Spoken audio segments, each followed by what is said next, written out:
রাইতের বেলা সানগ্লাস করে 10 তারিখ ঈদের পর আমরা প্ল্যান ছিল আমাদের বান্দরবন যাওয়ার। সেই প্ল্যান অনুপাতে আমরা 20 জনের একটি টিম বহর বান্দরবনের উদ্দেশ্যে রওনা করি কাপাসিয়া থেকে। তো প্রতিমধ্যে ভাবলাম যে ভিডিও করি আপনাদেরকে দেখাই। যেখানে যাব সেটা খুবই টাফ একটি জায়গা, অনেক চ্যালেঞ্জের একটা জায়গা। তো আপনাদেরকেও দেখানোর জন্য মূলত ভিডিওটা করা। তাহলে চলুন আমরা ভিডিও শেষ পর্যন্ত দেখি। আমাদের সামনে এই মোটরসাইকেলের একটা বড় বহর ছিল, তারা আমাদেরকে বারবার অতিক্রম করে যাচ্ছে অনেক স্পিডে। আমরা সকাল হলো আমাদের পটিয়াতে, তারপর নাস্তা করার আগে আমরা এই রুট ধরেই এগিয়ে যাচ্ছিলাম পাহাড়ের দিকে। তো পাহাড়ের রুট খুবই সুন্দর, চমৎকার। সকালবেলা দেখুন এই পাহাড়ি রাস্তা। আমরা আলীকদম পর্যন্ত গিয়েছি। আলীকদম থেকে চাঁদের গাড়ি দিয়ে আমরা রওনা করি আমাদের গন্তব্যে। আমাদের গন্তব্য থাকবে আমরা দামতোয়া ঝর্ণাতে যে যাব সেই পর্যন্ত, লোকালয় পর্যন্ত। সেখান থেকে আমরা আমাদের দামতোয়া ঝর্ণার উদ্দেশ্যে রওনা করব পায়ে হেঁটে প্রায় 3 ঘন্টা।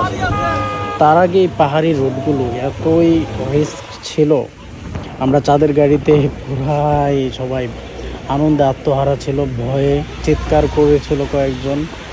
মোটামুটি পাহাড়ের অনেক উঁচু উঁচু রাস্তা থেকে সবাই ভয় পেয়েছে এবং আতঙ্কেও ছিল এবং আনন্দ পেয়েছে। মোটামুটি ট্যুরটা খুবই ভালো ছিল এ পর্যন্ত। এখানে আমরা সবাই অনেক ভালো উপভোগ করেছি পাহাড়ের রাস্তাগুলো এবং পাহাড়ের যে রাস্তা, চাঁদের গাড়ি যে আমাদেরকে নিয়ে যাচ্ছে আবার টপ স্পিডে আবার উপরে উঠছে, সেগুলো আমাদেরকে খুবই আনন্দিত করছিল। তো যাওয়ার সময় আমাদের অনেক রোদ ছিল, যে পরিমাণ রোদ আমরা আতঙ্কে ছিলাম যে এত পরিমাণ রোদে পাহাড়ে যাওয়া ঠিক হবে কিনা। তাও আমরা পাহাড়ে যাব, এটাই আমাদের একমাত্র উদ্দেশ্য ছিল। আমরা পাহাড়ে যাওয়ার জন্য বের হয়ে পড়ি। 20 জনের একটা টিম, 16 জন। তো আমরা নামার পর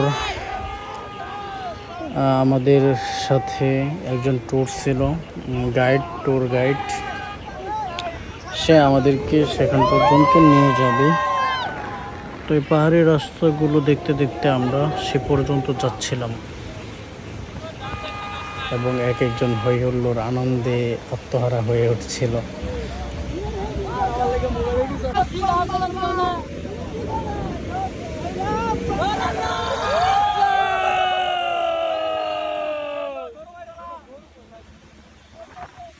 আমরা আকাশে উড়ে গেছি রে।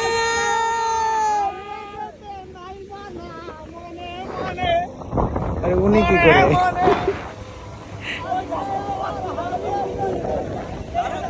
দেখেন এখানে কত সুন্দর একটি মুহূর্ত, মনে হচ্ছে যে আসমান একদম হাতের নাগালে, এরকম একটা পরিবেশ এখানে তৈরি হয়েছে। তো আমরা এখানে আর নামিনি, ভাবছিলাম আসার পথে নামবো, কিন্তু সেই সুযোগটা আর হয়ে ওঠে নাই। সেই সুযোগ কেন হয়ে ওঠে নাই সেটা বলবো ভিডিওর শেষে।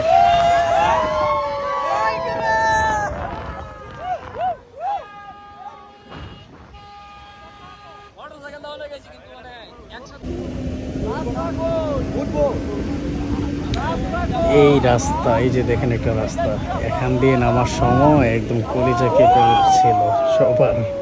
একদম নিচে এই রাস্তা দিয়ে সোজা নিচে যাওয়ার পর আবার সোজা উপরে, মানে এখানে আসার সময় বিশাল ভয়েই ছিল কয়েকজন, বেশিরভাগ, আর বাকিরা আনন্দ করছিল।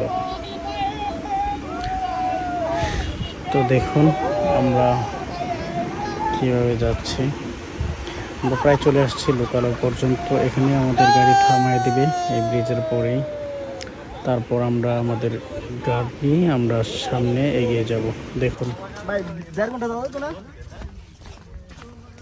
3 ঘন্টা আসতে 3 ঘন্টা 4 ঘন্টা লাগবে।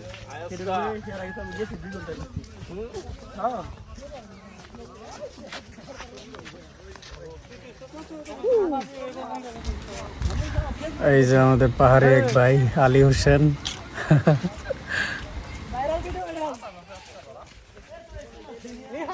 হাই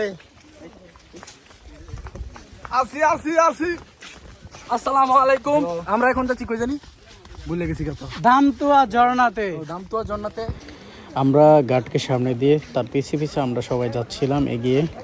সবারই অনেক প্রথমে এনার্জি ছিল, সময় যত এগোতে থাকে ততই এনার্জি লস্ট হচ্ছে। আমরা যাচ্ছি দামতুয়া ঝর্ণাতে।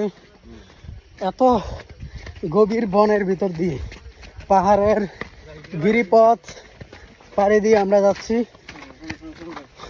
তো আমাদের গার্ড যেখান থেকে আমাদেরকে রিসিভ করে নিয়ে যাচ্ছে সেখান থেকে 3 ঘন্টা পায়ে হেঁটে যেতে হবে। তারপর আমাদের কাঙ্ক্ষিত যে ঝর্ণা রয়েছে সেটাতে আমরা যেতে পারবো। খুবই কঠিন অবস্থা, এই রোদের মধ্যে হাঁটা পাহাড়ের ভিতর দিয়ে অনেক চ্যালেঞ্জ।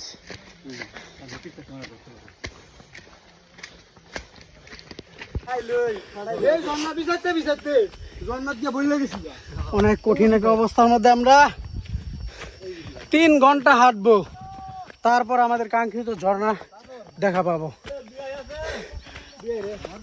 অলরেডি 30 মিনিট হেঁটে ফেলছি, আরো 2.5 ঘন্টা হাঁটতে হবে। বিশাল এক চ্যালেঞ্জের মুখোমুখি আমরা। দেখুন, মনে হচ্ছে যে নিচ থেকে আমরা উপরে উঠছি, মনে হচ্ছে যে আসমানে চলে যাচ্ছি, এরকম একটা অবস্থা পাহাড়ের মধ্যে। আর সবাই আস্তে আস্তে ক্লান্ত হয়ে যাচ্ছে। কেমন লাগছে? আমার শখ শেষ।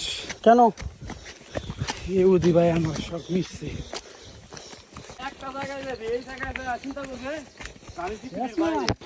এই খোকন ভাই আর কাশেম কাকু আমগরে যে পরিমাণ উৎসাহ প্রদান করছে, মিথ্যা উৎসাহ পাম দিয়ে দিয়ে আমাদেরকে এই 3 ঘন্টা হাঁটাইছে। পাহাড়ে প্রায় 1 ঘন্টা হাঁটার পর আমাদের সামনে একটি ঝর্ণার ঝিরি পড়ে। তো সেই ঝিরির মধ্যে ঠান্ডা পানিতে আমরা আমাদের একটু রেস্টের জন্য বসি। আমাদের হাত মুখ ধুইলাম এখানে বসে। অনেকে পানি পান করেছে। তারপর এখান থেকে আমরা আবার শুরু করি আমাদের পাহাড়ের বাকি যে রাস্তা রয়েছে আরও 2 ঘন্টার পথ, সেটা অতিক্রম করার জন্য আমরা আবার এখানে রেস্টের পর আমরা শুরু করি।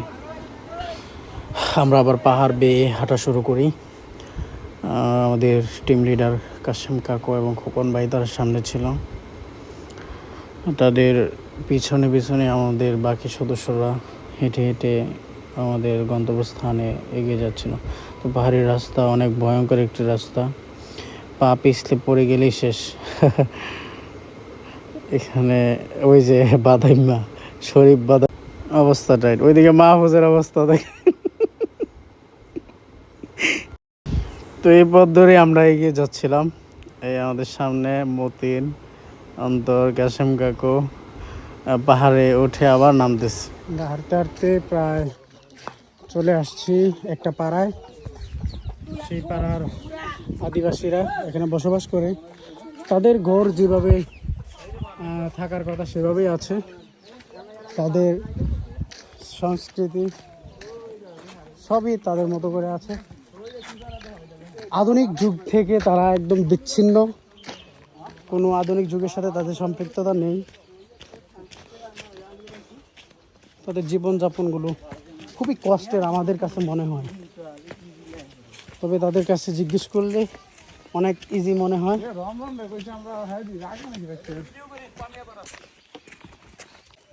আমরা গহীন পাহাড় হাঁটতে হাঁটতে আমরা একটি পাড়া এসেছি, আদিবাসীদের পাড়া, যে পাড়ার নাম পামিয়া পাড়া। পামিয়া পাড়া। তো এই পামিয়া পাড়ার এখানে ওই যে আদিবাসীরা বসবাস করে, এটাই পামিয়া পাড়া। তো আমাদের আরও হাঁটতে হবে অনেক, প্রায় 1 ঘন্টা হাঁটতে হবে পাহাড়ের গিরিপথ দিয়ে, তারপর আমরা আমাদের গন্তব্যস্থানে পৌঁছাতে পারবো। আদিবাসীদের বাচ্চা কাচ্চা তারা ওই ঠান্ডা পানিতে, ঝর্ণার পানিতে গোসল করে। তো তাদের অবস্থাটা খুবই সুন্দর। আমরা একে একে সবগুলো গ্রাম অতিক্রম করে আমাদের কাঙ্ক্ষিত পথ দামতোয়া ঝর্ণাতে চলে যাচ্ছি। আর কিছুক্ষণের মধ্যে আমরা দামতোয়া ঝর্ণাতে পৌঁছে যাব। আমাদের চ্যালেঞ্জ ছিল 2-3 ঘন্টা হাঁটার, অলরেডি আমরা 1.5 ঘন্টা হেঁটে ফেলছি। আরো শরীফ কি খবর?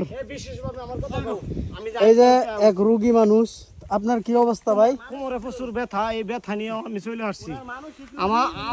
আমার কথা হয়েছে কি, আমার কোন পাহাড় আর কোনো বিষয় না, আমার বউয়ের আশীর্বাদ আছে।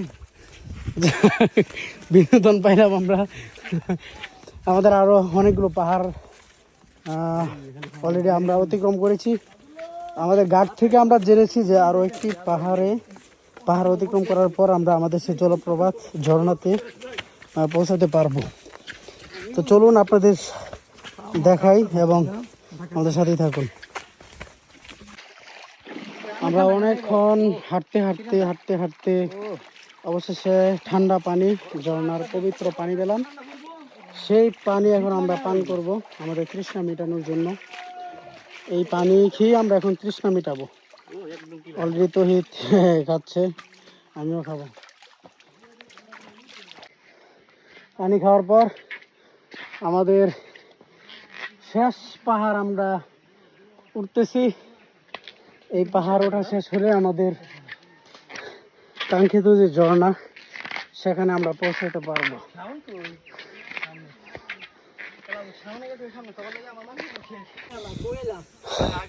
সবাই অলরেডি ক্লান্ত, সবাই একদম ক্লান্ত। প্রায় 7-8টা পাহাড় শেষ করে শেষ চূড়ার মধ্যে সবাই ক্লান্ত হয়ে পড়েছে। মোটামুটি আমরা সবাই পুরো ক্যালোরি নষ্ট করে ফেলছি, শরীরের যত শক্তি।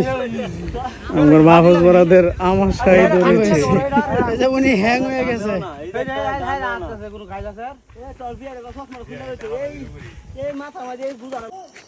সর্বশেষ পাহাড় থেকে আমরা নামছি। এই পাহাড় নামলেই আমাদের ঝর্ণার কাছে আমরা পৌঁছে যাব। ইতিমধ্যে আমরা ঝর্ণার পানির শ ঘুম ঘুম শব্দ শুনতেছি। তো আমরা এই পাহাড় নামার পরেই আমরা ঝর্ণা দেখা পাবো আশা করি। সবাই নামতেছে যার যার মতো করে। এই পাহাড় নামার পরে আমাদের কাঙ্ক্ষিত ঝর্ণা আমরা দেখা পাবো। মোটামুটি সবাই ক্লান্ত, প্রায় 2.5 ঘন্টা পাহাড় বেয়ে গিরিপথগুলো চষে আমরা আমাদের গন্তব্য দামতোয়া ঝর্ণার। এই যে আমাদের গার্ড, এই গার্ড আমাদের কথা মিথ্যা কথা কয়, শুধু 3 ঘন্টার কথা কয়ে। দেখ আমাদের গার্ড খুব ভালো, আমাদের খুব সুন্দরভাবে নিয়ে গেছে। মোটামুটি সবাই চ্যাম্পিয়ন। পাহাড় শেষ করে আমরা এভাবে হাঁটতে শেষ পর্যায়ে চলে আসছি। এই যে এখানে দেখা যাচ্ছে আমাদের সেই কাঙ্ক্ষিত ঝর্ণা। এটা হলো ছোট যে ঝর্ণা, পার্ট বাই পার্ট করা। তাও এটা দেখে মনটা ভরে গেল। 3 ঘন্টার যে আমাদের জার্নি ছিল, সেটা থেকে আমরা অনেকটাই উৎফুল্ল হয়েছি, আনন্দিত হয়েছি এই ঝর্ণাটি দেখে। তারপরে আমাদের আরও 10 মিনিট হাঁটা লাগছে পরবর্তী ঝর্ণাতে যাওয়ার জন্য। তো এখান থেকে শেষ করে আমরা আরেকটু সামনে আগানোর পর আমাদের সেই ঝর্ণাটি আমাদের চোখে পড়েছে এবং নিমেষে আমাদের সকল ক্লান্তি দূর হয়ে গেছে বলে মনে হচ্ছে সবার। এখানে অনেক সুন্দর পানি। তো এই যে দেখেন কত সুন্দর, কোথা থেকে পানি নামতেছে, কি সুন্দর আস্তে আস্তে পানি নামতেছে। এত লম্বা, এটা কাছে না গেলে এটা অনুমান করা কষ্টকর। তারপর আমরা নামার জন্য মেন যে ঝর্ণা, সেখানে নামার জন্য আমরা দাঁড়িয়ে আছি। বৃষ্টিও হয়েছিল, তারপর আমরা ভিডিও করেছি। অবশেষে আমাদের সেই কাঙ্ক্ষিত ঝর্ণাতে আমরা চলে এসেছি। আমরা 3 ঘন্টা পাহাড়ের গিরিপথ বেয়ে আমরা অবশেষে সেই ঝর্ণাতে আসতে পেরেছি। দেখেন আল্লাহর কুদরত কত সুন্দর। কোথা থেকে পানি আসতেছে আমরা কিছুই জানি না। আল্লাহু আকবার। সবাই ঝর্ণার মধ্যে গোসল করলো, অনেক জায়গাটাতে চললো। সবাই এখানে আনন্দ ফুর্তি করার পর আমরা এই ঝর্ণা থেকে বের হব। বের হওয়ার সাথে সাথে আবার আমাদেরকে বৃষ্টি আটকে ফেলে। এই পরিমাণ বৃষ্টি পড়েছে, বৃষ্টি পড়ার পর আমরা একদম বিপদে পড়ে গেছিলাম। প্রায় 3 ঘন্টা যাবৎ আটকে ছিলাম অনেক ঢেউ কারণে। এই দেখেন এখানে দেখা যাচ্ছে, এই এখানে 2 ঘন্টা দাঁড়িয়ে আছি আমরা, সবাই আটকে গেছি। এই পাহাড়ি ঢল, এখানে পাথর গাছপালা সবাই যাচ্ছে, এত পরিমাণ স্রোত ছিল। আমরা এখান থেকে পার হওয়ার কারো কোনো সাহস ছিল না। অবশেষে 2-2.5 ঘন্টা পর আমরা এখান থেকে 9টার সময় আমরা গোসল হয়ে পৌঁছাই। আল্লাহ রহমত।